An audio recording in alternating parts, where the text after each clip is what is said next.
तो दादू साहब जी ने परमात्मा कबीर जी की महिमा किस प्रकार कलम तोड़ सुनाई है वो सुनाते हैं आपको थोड़ी सी। परमात्मा ने, दादू साहब ने कहा है, जो जो शरण कबीर के तिरगे अंत अपारे, दादू गुण के कहूँ कहत न लागे कहत न पावे पारे। जो जो शरण कबीर के वो तिरगे अंत अपारे, दादू गुण की कहूँ कहत न आवे पार। कबीर करता आप है दूजा नहीं कोई, दादू पूर्ण जगत को भक्ति दृढ़ावत सोए। अब दादू साहब जी कहते हैं कि जो जो शरण कबीर की और पार हो गए अनंत, और कहते उस परमात्मा के गुणगान की मैं इस मुख से क्या महिमा करूं, क्या गुण गाऊं उस महात्मा परमात्मा के। कबीर करता आप है दूजा ना कोई, दादू पूर्ण जगत को भक्ति दृढ़ावत सोए। पूर्ण जगत को यथार्थ ज्ञान वही परमात्मा स्वयं आकर ही देता है, दृढ़ाता है। यो ठेका पूरा होवे जब सब कोई तजय शरीर।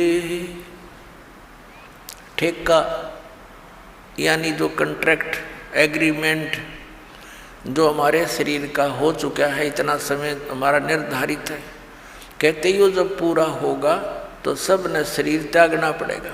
लेकिन कबीर साहब भी कहते हैं परमेश्वर जी आए हैं सो जाएंगे, राजा रंग फकीर, एक सिंहासन चढ़ कर जा एक बंधे जात जीर। तो यहाँ दादू साहब जी भी उसी का समर्थन कर रहे हैं। ठेका पूरा होवे जब सब कोई तज शरीर, दादू काल गंजे नहीं जपे जो नाम कबीर। दादू साहब जी कहते हैं कि काल निकट नहीं आ सकता जो कबीर परमात्मा के उस सतनाम का जाप करता है। आदमी की आयु घटे तब यम घेरे आए, सुमरण किया कबीरे का दादू लिया बचाए। और परमात्मा ने वो सारे यम के दूत दिखाए, सब बहुत कुछ लीला दिखाई अपनी, कि दादू साहब को अकेला छोड़ दिया रास्ते में। यम के दूत चारों तरफ से आगे भी कौन आ गया, यूँ हम लेने भी ना गए, मरेंगे, हमारी खिंचाई होगी, पकड़ो इसको पकड़ो, ये कैसे है कौन है। तो उस समय दादू साहब जी ने परमात्मा को याद किया। उसी समय कबीर साहब प्रकट हो गए, बेटा कितना गया था तो पीछे, वो नज़ारे देखने लग गया। तो एकदम भाग्य यम के दूत ने एक दूसरे के ऊपर का पड़ते जा, इतनी दूर तक स्पीड तो भाग्य गणे थे। तो परमात्मा कहते हैं, तो परमात्मा ने बताया कि बेटा जब भक्तिहीन प्राणी शरीर छोड़कर जाता है ये यम के दूत घेर लेते हैं, और जैसे तूने मुझे याद किया ऐसे इस नाम का जाप कोई और कर लेगा ना, भगत तो वही करेगा जो पहले से प्रैक्टिस कर रहा होगा, उसी के मुख से ये परमात्मा का नाम निकलेगा। तो फिर यम के दूत निकट नहीं आ सकते। उसी को फिर अपने अनुभव को दादू साहब जी बता रहे हैं। आदमी की आयु घटे तब यम घेरे आए, सुमरण किया कबीर का दादू लिया बचाए। मेट दिया अपराध सब पाप माफ कर दिए मुझदास के। दादू साहब जी कह रहे हैं, मेट दिया अपराध सब आए मिले छन माही, दादू संग ले चले वो कबीर चरण की छाही। सेवक देव निज चरण का दादू अपना जाने, बरंगी सत कबीर ने कीन्या आप समाने। अब क्या बता रहे हैं दादू साहब जी कि मेरे सारे अवगुण माफ कर दिए भगवान ने, और एक सेकंड के अंदर मेरे पास उपलब्ध हुए और अपने साथ ले चले बालिक मुझको। और कहते हैं, हे दाता मुझे अपने चरणों का, अपने चरण रज का दास समझना, सेवक देव निज चरण का। हे देव, हे भगवान, हे परमेश्वर, यो सेवक आपके चरणों का नौकर है, धूल है, निज सेवक है, और इसको अपना जान मेरे दाता। और भृंगी सत कबीर ने कर लिया आप समान, कि जैसे एक भृंगी कीट होता है, भी भी करता बंबीरी बोलना, वो एक कीड़े को उठा लाती है और उसको अपना राग सुना सुना के अपने जैसी आवाज़ निकाल, उसी जैसी आवाज़ निकालने वाला बना देता है। तो पूरा परमात्मा ने जिसको भी ये ज्ञान दिया वो उस परमात्मा के गुण गाने लगे अपने आप ही। तो पुण्यात्मा यही सती थी आपकी और दास की हुई है। जब से ये ज्ञान ग्रहण हुआ, ये ज्ञान समझ में आया है, तो हम भी भृंगी बन गए, ना जाने सब न बता दें, किस किस ने सुना दें, और भृंगी से फिर और भी भृंगी बन गए। आप भी सभी भगवान के बच्चे ज्ञान से परिचित हुए, औरों को सुनाने लगे। दादू अंतर्गत सता छन छन सुमरण ध्यान, वारू नाम कबीर पर पल पल मेरे प्राण। सुन सुन साख कबीर की यो काल नवावे माथे, धन धन हो तीनों लोक में दादू जोड़े हाथ। सुन सुन साख कबीर की, कबीर साहब की महिमा, साख यानी महिमा उसकी, तेरी तेरी साख तो है नहीं, यानी तेरी कोई गुण तो है नहीं, तो साख। और दूसरे ये साखी, यानी साखियों के माध्यम से उसके गुणगान जो सुने जाते हैं। काल भी कहते मुरझा जाता, नीचे गर्दन कर लेता है कि वो तो समझ सकती है। और धन धन तीनों लोक में दादू जोड़ा थे। केरी नाम कबीर का ये विषम काल गजराज, दादू भजन प्रताप ते ये भाग्य सुनत आवाज। अपने आत्माओं कैसी तुलना की है दादू साहब जी ने, कि यहाँ का जो काल को समझो हाथी है। हाथी अन्य प्राणियों से बहुत तगड़ा और उसका बहुत न्यारा शरीर, ये तो समझो काल। क्योंकि श्रीमद् भगवद गीता अध्याय नंबर 15 के श्लोक नंबर 18 में गीता ज्ञान दाता कहता है कि मैं लोक वेद के अंदर कहे सुने ज्ञान के आधार से मैं पुरुषोत्तम प्रसिद्ध हूँ, क्योंकि जो प्राणी मेरे अंतर्गत हैं उनसे मैं उत्तम हूँ, श्रेष्ठ हूँ, उच्च हूँ, तगड़ा हूँ। जैसे हाथी उनसे ऊंचा होता है। लेकिन गीता ज्ञान दाता ने ये भी स्पष्ट कर दिया है गीता अध्याय नंबर 15 के श्लोक 16 और 17 में कि सरपुरुष और अक्षर पुरुष ये दो पुरुष हैं, दो प्रभु हैं। ये दोनों नासवान, इनके अंतर्गत जितने प्राणी हुआ भी नासवान। सरपुरुष ये स्वयं है। गीता अध्याय नंबर 15 के श्लोक नंबर 17 में स्पष्ट कर दिया कि उत्तम पुरुष है तो अन्य, जो गीता ज्ञान दाता से अन्य है, वो स्वयं कह रहा है इस बात को, और वही परमात्मा कहा जाता है। यह लोक चरण में अवश्य विवर्ती अवैश्वर, जो तीनों लोकों में प्रवेश करके सबका धारण पोषण करता है, वो है अविनाशी परमात्मा। तो यहाँ 15वें अध्याय के 18वें श्लोक में गीता ज्ञान दाता सिर्फ इतना कह रहा है कि मेरे इस 21 ब्रह्मांड में जितने प्राणी मेरे अंतर्गत हैं उनसे मैं सुप्रीम हूँ बस। लेकिन आई एम नॉट पुरुषोत्तम। पुरुषोत्तम तो बता दिया 15वें अध्याय के 17वें श्लोक में। तो यहाँ कहता है जितने मेरे अंतर्गत जितने प्राणी हैं वो चाहे स्थूल शरीर में है चाहे वो जीवात्मा है, उनसे मैं उत्तम हूँ, इसलिए मैं पुरुषोत्तम प्रसिद्ध हूँ लोक वेद में। वास्तविकता तो बता दिया कोई और है। केरी नाम कबीर का और विषम काल गजराज, दादू भजन प्रताप से ये भाग्य सुनत आवाज। क्या बताना चाहे दादू साहब जी ने कि इसने काल को तो समझ लो गजराज, हाथियों का राजा,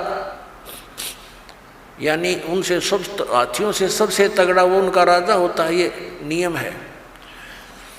और केरी नाम कबीर का, बब्बर शेर समझ लो कबीर परमात्मा का यो सतनाम।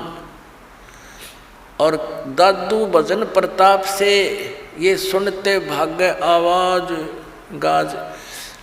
जैसे हाथी कहीं जंगल में हो और शेर दहाड़ मार दे और वो निकट सी दिखती हो कि आवाज के निकट आ लिया, हाथी लीद कर देता है और भाग लेता है, छोड़कर उस स्थान को दूर भागने की चेष्टा करता है। तो क्या बताना चाहे दादू साहब जी ने कि ये काल भी कोई छोटा मोटा जानवर नहीं है, कोई छोटी शक्ति नहीं। 10,000 भुजा का मालिक है ये, 1000 भुजा का, 1000 कला का। और ब्रह्मा विष्णु महेश जी इसके पुत्र हैं, वह केवल 16 कला के और 4 भुजा के हैं। लेकिन उस परमात्मा के सामने जो असंख्य भुजा, असंख्य कला का, असंख्य शक्ति का मालिक है, उसके सामने ये ऐसे भागता है जैसे शेर की दहाड़ सुनकर हाथी लीद करके भाग लेता है। केरी नाम कबीर का विखम काल गजराज, दादू भजन प्रताप ते भाग्य सुनत आवाज। पल एक नाम कबीर का दादू मन चितलाए, हाथी के असवार को स्वान काल नहीं खावे। अब देखो कैसी उपमा दी है मालिक की शरण में आए प्राणी को, कि जैसे हाथी, अब हाथी की दूसरी उपमात्मक तरीके से कैसे बताया है कि जो कबीर परमेश्वर जी की शरण में आ गया, वो तो समझो इस काल की रेंज से, रीच से, पहुंच से इतना दूर हो गया जैसे कोई हाथी पर बैठ जा और उनको कुत्ते हानि नहीं पहुंचा सकते। हाथी के असवार को स्वान काल नहीं खावे। हाथी पर जो बैठा है वो तो समझो भक्त परमात्मा का, और काल समझो कुत्ता। अब हाथी पर बैठे हुए व्यक्ति को कुत्ता कोई हानि नहीं पहुंचा सकता। तो ये काल तो इतना, काल की रेंज से, काल की पहुंच से आप इतने बार हो गए, जानबूझ के हाथी तो नीचे गिर जाओगे तो कुत्ता पिंडी पाड़ेगा तुम्हारी, और जब उससे नीचे नहीं उतरे तो कुत्ता कुछ नहीं कर सकता। तो परमात्मा की मर्यादा से दूर होते ही वो तो तैयार बैठा हो, तो भौंक ही रहा है, आते ही पाड़ू खाऊं इसको। तो ये उदाहरण देना चाहते हैं दादू साहब जी। पल एक नाम कबीरी का दादू मन चितलाए, हस्ती के असवार को ये स्वान काल नहीं खावे। सुमरत नाम कबीर की ये कटे काल की पीरे, दादू दिन दिन ऊंचा हो फिर परमानंद सुख सीरे। सुमरत नाम कबीर का, जो परमात्मा ने सही नाम हमें बताया है, उसका जाप करने से कटे काल की पीड़, ये काल जो आपको दुख दे रहा है, ये कर्मों से, ये पाप कर्मों से, ये फिर नष्ट हो जाएंगे। पाप परमात्मा कहते हैं कर्म ब्रह्मंड के मैं पल में कर हूँ नेस, यानी क्रोस मार दूँ पे सब पे। अर्जिन हमारी दो ही दी सो करो हमारे पेश, तुम अकाउंट भी ना लेना। दादू नाम कबीर की जो कोई लेवे ओटे, तिनको कभू लागे नहीं ये काल वज्र की चोटे। अपने आत्मा इतने समर्थ की शरण मिल गई हमारे को, और ये इतने गवाह भगवान के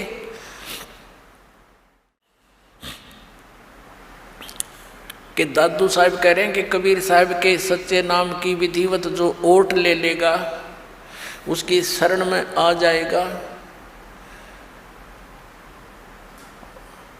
उनको कबू लागे नहीं ये काल वज्र की चोट। ये काल जैसे आप देखते हो दुर्घटना में, जब तक आपका नाम ठीक है, कनेक्शन जुड़ा है, तो आपको शरण है, आपको प्रोटेक्शन है परमात्मा की, कवच आपके ऊपर है।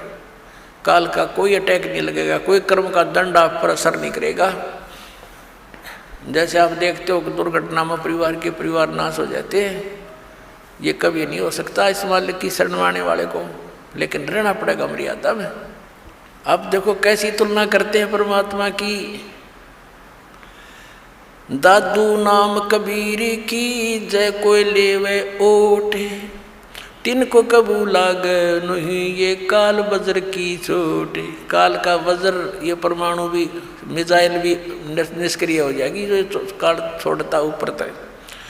फिर कहते हैं और संत सब कूपे हैं ये कहते जरीता नीर, दादू अगम अपार है दरिया सत्य कबीर। दादू साहब जी कैसी बढ़िया तुलना करते। और संत सब कूप हैं, जैसे छोटे मोटे संत हैं, कोई जिन देवताओं को तुम पूजते हो, ये तो ऐसे समझ लो कोई तो कुएं का जल है, कोई जरीता नीर, कोई छोटा मोटा झरना कुछ क्षेत्र में काम कर रहा है। और दादू अगम अपार है ये दरिया सत कबीर। दरिया परमात्मा को तो दरिया जानो, और दरियाओं में भी उत्तम जल वाली दरिया, वो कभी उसका जल समाप्त ही नहीं होता। और अन्य जो छोटे मोटे चमत्कार अन्य भी बता देते हैं, वहाँ से मुझे ये लाभ हो गया, वहाँ से ये लाभ हो गया कहते। और संत सब कूप हैं, कुएं हैं, वो केवल जल ही ग्रहण करा सकते हैं, खेत सिंचाई में काम नहीं दे सकते। फिर पानी से काम चले, खेती भी करनी पड़ेगी, उसकी भी आवश्यकता पूर्ति हो, तभी जीवन पूरा सफल हो। तो यहाँ कहते हैं और संत सब कूप हैं, कहते जरीता नीर, झरने से हैं, छोटे मोटे काम चला रहे हैं। और दादू अगम अपार है ये दरिया सत कबीर, यानी यहाँ भी आपने सुखी रखेगा जैसा यहाँ का सुख है, और फिर सतलोक लेके जाएगा, सारे काम सारेगा।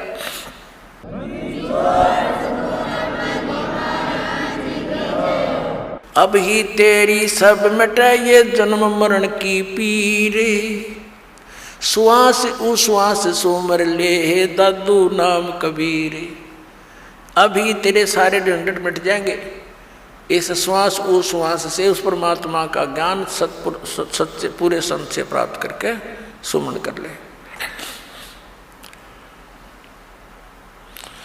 दादू नाम कबीर का ये सुन के कप काले, नाम भरोसे नर चले तो हो नवा का भाले। दादू साहब कहते हैं कि दादू नाम कबीर का, अरे सुनते का पे काल, ये 21 ब्रह्मांड का स्वामी सरपुरुष,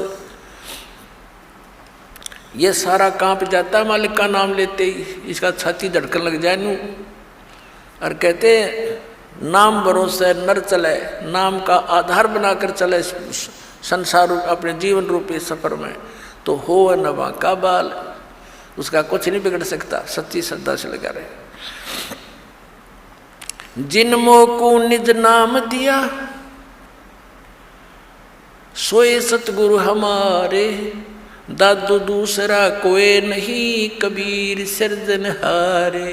वही तोड़ पाट दिया कि जिन वो को निज नाम दिया, निज असली मंत्र जो सतनाम जो मुझे दिया मेरा वो ही सतगुरु है, और नकली सतगुरु थे सारे।